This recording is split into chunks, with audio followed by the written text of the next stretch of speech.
Si Director Bambi ng National Capital Region. Team Manila. Oh, yun. Hindi nagkakas-advance ng 600 million. Nag-brainstorm na kami ngayon. Lately. Thank you. Gusto ko namin na sabihin na kami ay nasa jurisdiction ninyo ang Dole. Ano yung sila namin. So, medyo kailangan yung partnership ay talagang matibay. And incidentally kasi ngayon ako ay pinanganak sa Manila. Batang Maynila. Pero matagal na rin. Batang Maynila. Hindi pa ako pinapanganak. Hindi ko nagliligawan ng parents mo siguro. Kami okay kami. In fact, in our own little way, we wanted to support the businesses in the city, not because of future taxes that we can give. It's more of creating opportunity for Manileños to find jobs in the city. Ang goal namin is the root cause or the root of how to create jobs. So, ang understanding ko, kapag lumalago ang paghahanap buhay ng mga kumpanya, tindahan, tea house, coffee shop, and so on and so on, this will lead to logistics, human resource. Yeah? So, the more mabuhay ang mga ko, the more may trabaho. And that will result to peace and order. Dahil naturally ang pagbihan ng buhay may drive. Kahit pa paano hindi na makapag-iisip, makapag-nervisyo na human nature. Minsan kasi talaga yung iba, where I grew up, in the 80s, minsan nasasandal sa kader. Kaya nakapag-iisip na. If there is an opportunity,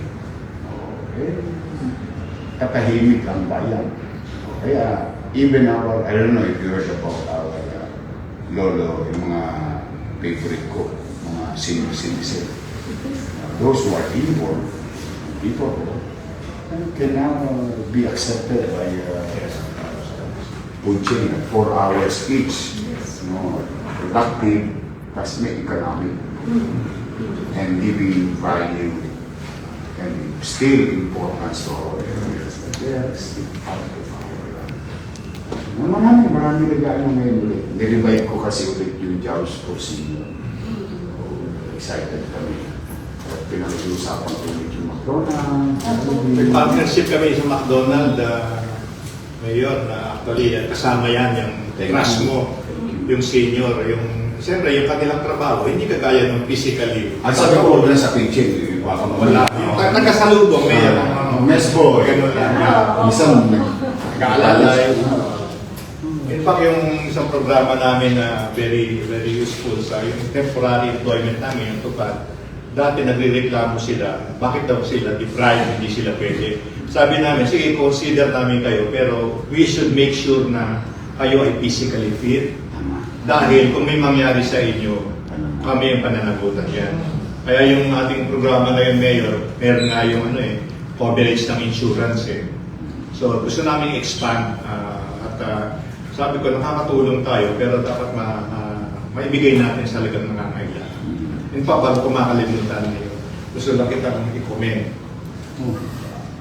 For 2 things. Yung basura sa Mel Lopez Boulevard. That's my route every day, Mayor.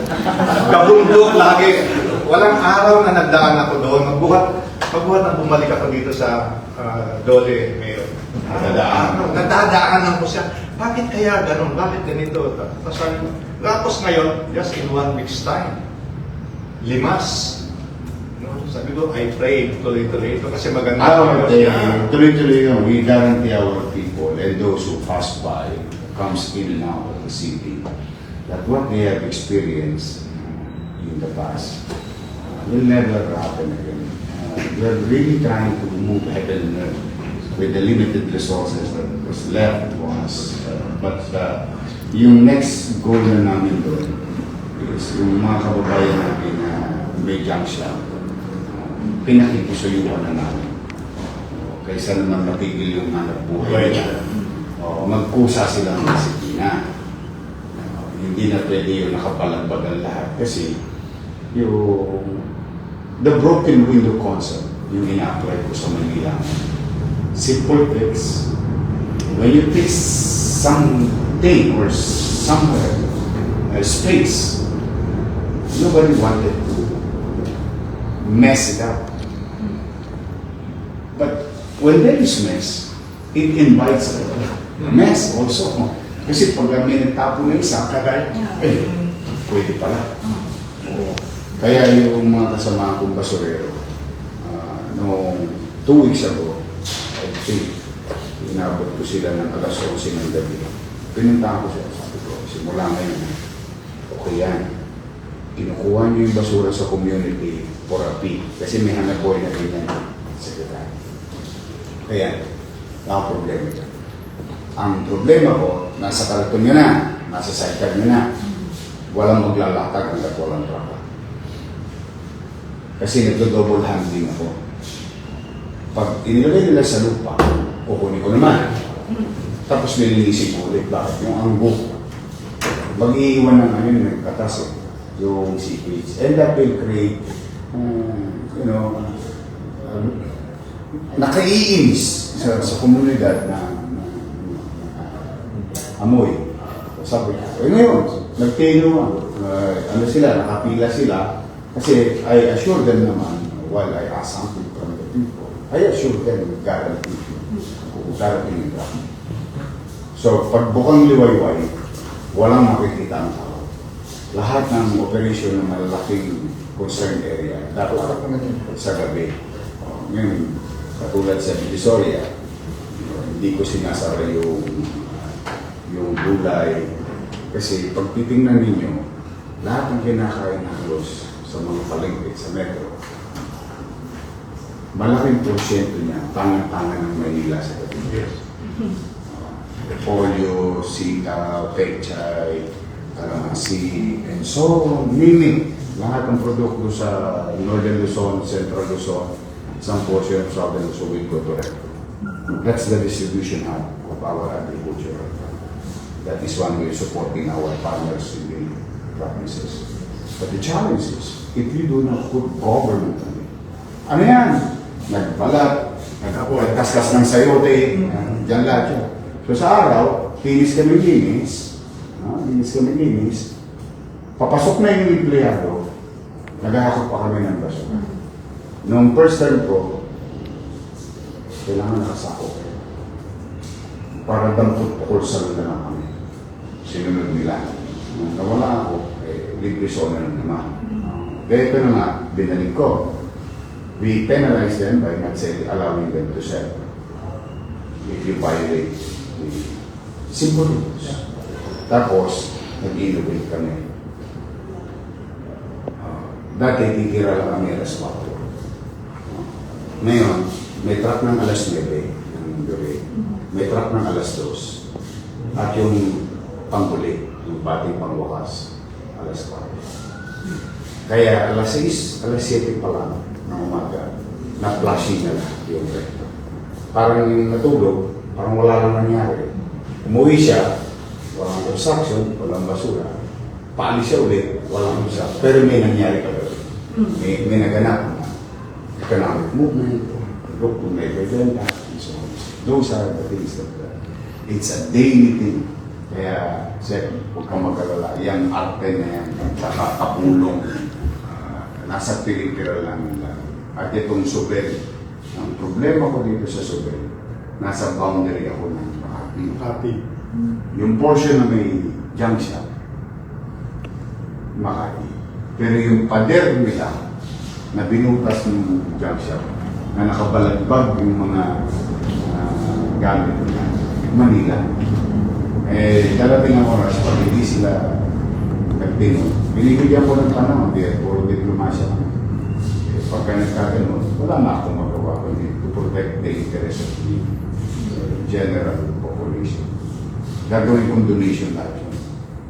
I will consider it as involuntary donation to the city of Manila. Because we need to do what we have to do. While I understand their situation, naghahanap po sila, but there must be responsibility.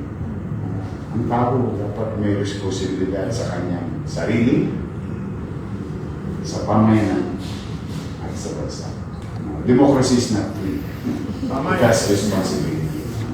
Ganda rin naman yung pag-kilak mo ng kalsada, pati yung sa mga junction. Kasi yung mga truck nila occupied either one lane or two lanes. Di ba? So traffic, you have also addressed in one stone, two birds. Tapos meron pa pang isang simple pero very effective na ginawa. Yung mga enforcer na naghihintay ng mga violator. Nakadalawa agad ako Yes. Yun ang niregalo ko sa mga tagawin niya, yung one-star policy. Yes. Saka hinikayat ko ang mamamayan na videohan. Tapos nagpabili ako ng yung bodycam. Bodycam. Sabi ko, misweldo na kayo. Dati nga wala. Alam mo, anything above zero is possible. Kailangan pumasok sa isipan natin. Dati tambay ako. Tinuruan ako ng konting skills that I can use to make a living.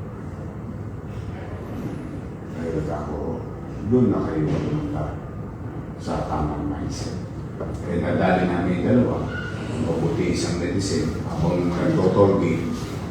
May tolgi eh. Ang daming tolgi sa Biblia. Kala mo, sa tatsaw. Nahuli yan. Yan lang sa kanto namin, yung Burgos at saka yung papuntang Manila Hotel. Lagi akong nag-observe dyan eh. Basta yun, it will never be a perfect government. At least there is a government at the very least. At the very least. Yun ang saan sa amin. We don't sleep. Today, walang pasok.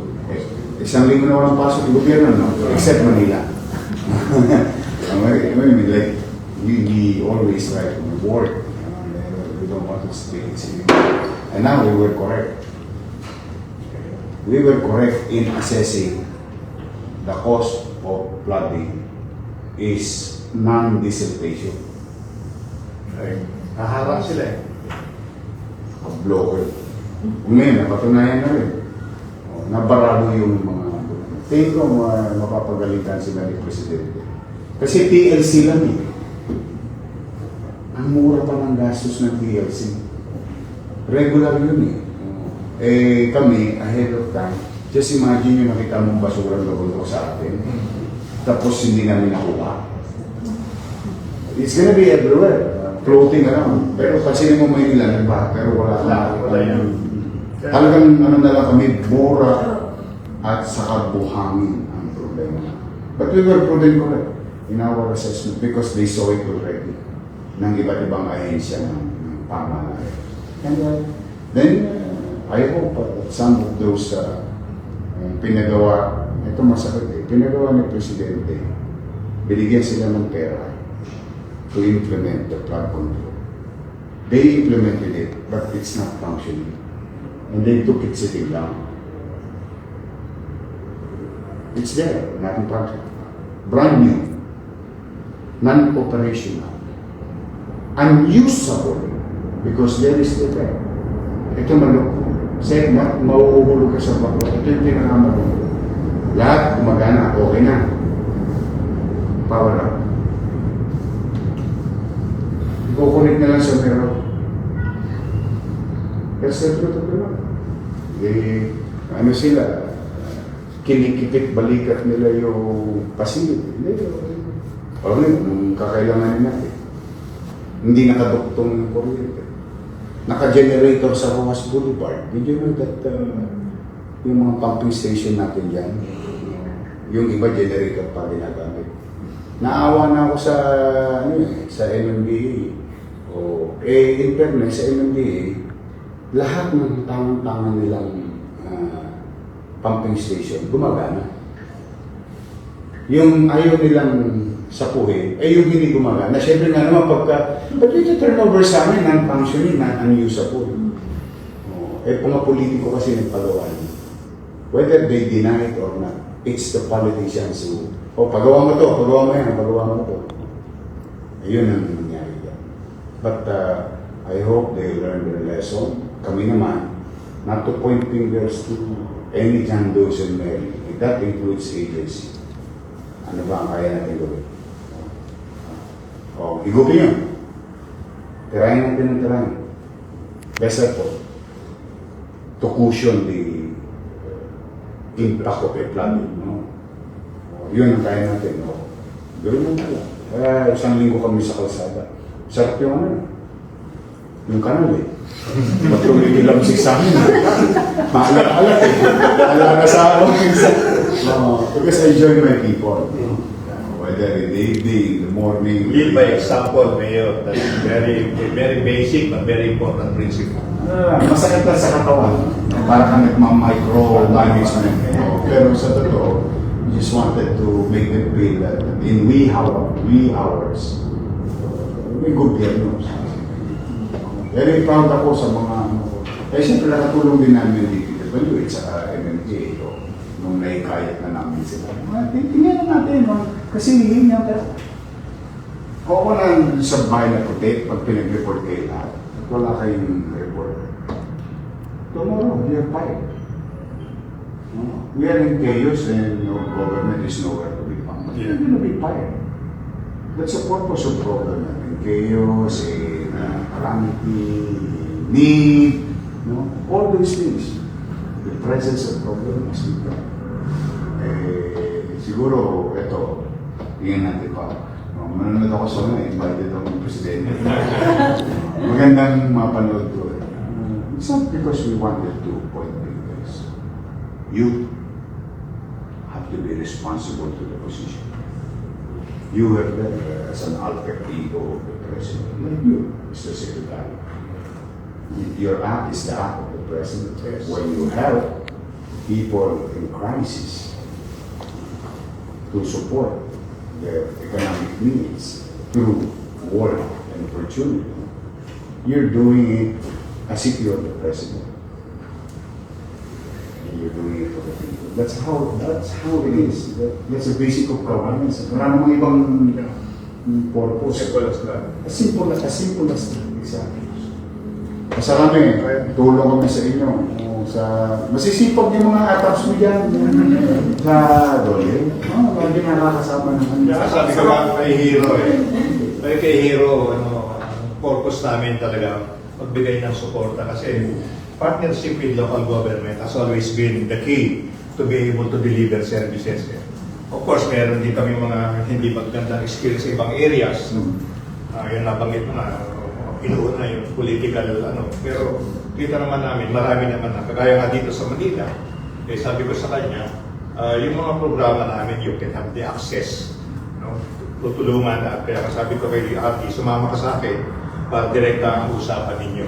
Kung may kailangan, mabilis tayo. Hindi tayo maghihintay na tumila ang ulan, saka tayo hihingi ng listahan. Humingi na tayo ng listahan ngayon. Po. Pinagin ko po kagabi. Sabi ko, approve. Yung mga sabi pa Pero 1,000 na tupad. under normal conditions, hihingi ka ng listahan, it will take 2 to 3 days bago ka mag-implement ng orientation. Sabi ko, nobody is too busy to provide you a list man lang. So you can start working, especially, mayroong mga areas na naapektado So, you don't have to reinvent the wheel. Get the list. Bibigyan ka naman listahan niya na talagang mga apektado. Babalidate mo lang para pumasok. Papasok lang sa guidelines namin. Sabi ko, tapos yung period ng employment nila, temporary, pwede nyo nang discretion, minimum of 10, pwedeng 20, pwedeng 30, depende sa trabaho. Saka geographically, you can inspect already. These people are in need. Tingnan mo agad geography. Takang Google. Kung binuksan mo, barangay. Bilis, so. Anong nakagad at the back of your mind, those people are really in the body of water, challenging community. Yun naman sa kanya na-address ang pamalan. That's the very concept and principle behind the program. To address those people may need it. And dali. Kaya pag nag-decision kami, magpapag-view, Riverside sa Bayside. Alam na namin kagad yung mga barangay. Alam na, kaya naging muscle memory na sa mga tao namin. Nandun na kagad yung support group. Kagabi, hindi tumitigil ang ulan. Kaya nais mo kamapit, baka payatas version tayo dito kasi hindi tumigil ang ulan. Dumaus-dus. 100 plus individual. Sayaw sa gusto nila, dilikas namin. Bakit? Pag nabaon na yun sa ilalim ng basura, there is a certain level of negligence. O ngayon, magagaling sila sa amin, temporarily. When they realize, safety pala na libre pa chicha. May chicha na sila, ha? Libre pa box pa sila. Kasi naging bakwit sila bigla. O ngayon, pag normalize na, you go back to. Wala, sometimes you really have to. Ang kulit, kagabi. Alas 11 na, ayaw pa meron ng kumonting, siguro, gadipat na portion, gumanon. Naalala ko, I think we should learn from the payatas incident. Yes. Wala na siguro pinagamandang leksyon para sa lahat ng mayor. Nangyari sa Payatas. Nangyari mo, napaun talaga lahat yung sad at true. So, para malimit, although hindi namin property yun, pero yung care sa tao, dapat nandun. Hindi, wala na tao. Ganito ko kung sino. Unin niyo yung tao. Iligtas muna natin sila. Pachichayin niyo yan. Diyan yung patulogin. Yan, binigyan ng mga gamit pang tulog and everything. Salamat sa Diyos. Wala na nangyari. Preventive talaga, mayors na yun ang pinaka-magandang sitwasyon. Natutuwa lang ako sa mga empleyado namin. Medyo sila Malasakit at saka yung nakatutok sa alam. Sabi ko nga kay Hero, beyond the temporary employment, gusto natin yung sustainable ang tulong. So you also look at livelihood projects na pwede namin ibigay sa mga taga-Manila. Yes. Gawin natin sustainable. Yung mga gusto ng fixed employment, i-access din natin sila. And also yung may need ng retraining, upscaling, dahil maraming naghahanap ng mga may karagdagan na skills, tulungan nila.